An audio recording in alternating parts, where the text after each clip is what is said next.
were to ask you to think about famous murder trials in the United States, what would you think of? I'm sure most of you think of the classic cases such as O.J. Simpson, Jeffrey Dahmer, Ted Bundy, and Charles Manson. But what if I were to tell you that there was a case with an equal amount of interesting details as those, but is lesser known? This is the story of the Menendez brothers, their trial, and the stark differences between the arguments of the defense and the prosecution. I chose this topic because I love true crime, and although I did know a lot about this case beforehand, I learned a lot of new interesting details that I did not know before. Now I'll just go into some background information about the brothers. Lyle and Eric Menendez were a pair of brothers from Los Angeles, California, who captured the attention of the United States in the early 1990s. For what, you may ask? Eric and Lyle brutally murdered their parents, Kitty and Jose Menendez, on August 20th, 1989.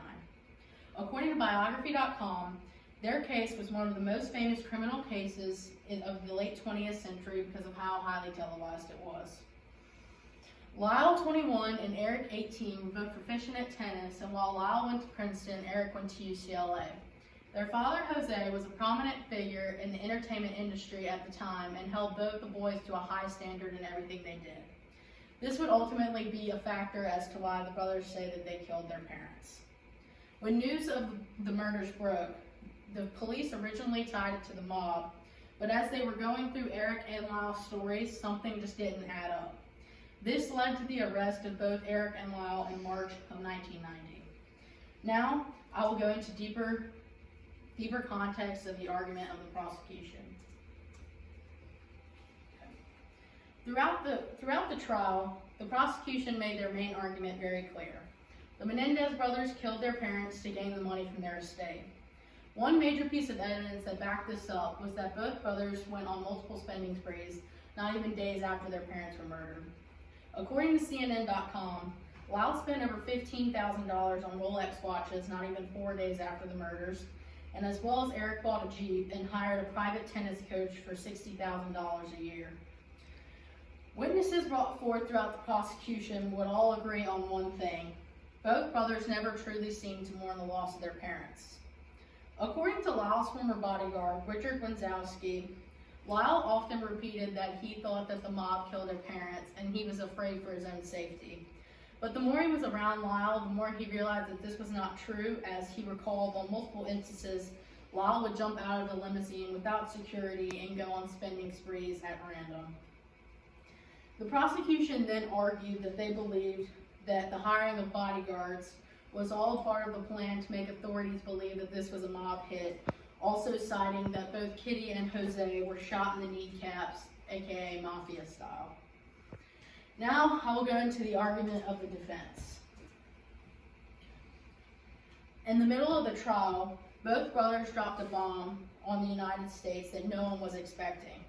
They claimed that the reason they killed their parents was because of years of sexual abuse from their father, Jose. Throughout the trial, they repeated that they were in fear for their lives and they felt that this would be the only way that they could escape the wrath of their father and the neglectfulness of their mother. One major standpoint in the case was when Eric got on the stand and delivered an emotional testimony about the abuse that he had faced.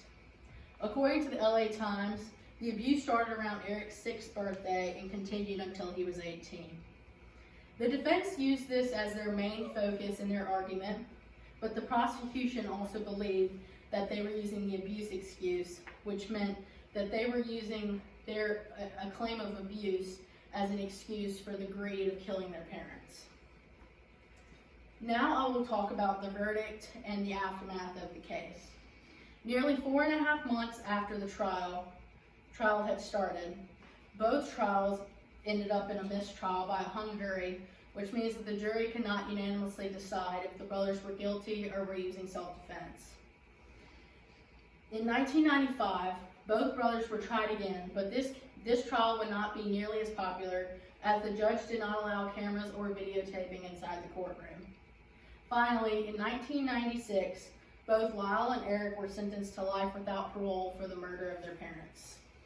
In conclusion, the trial of the Menendez brothers captured the United States in the early 1990s because of its soap opera-like story, and while the prosecution used the argument that they killed their parents for the money, The defense used the argument that they had killed him after years of sexual abuse.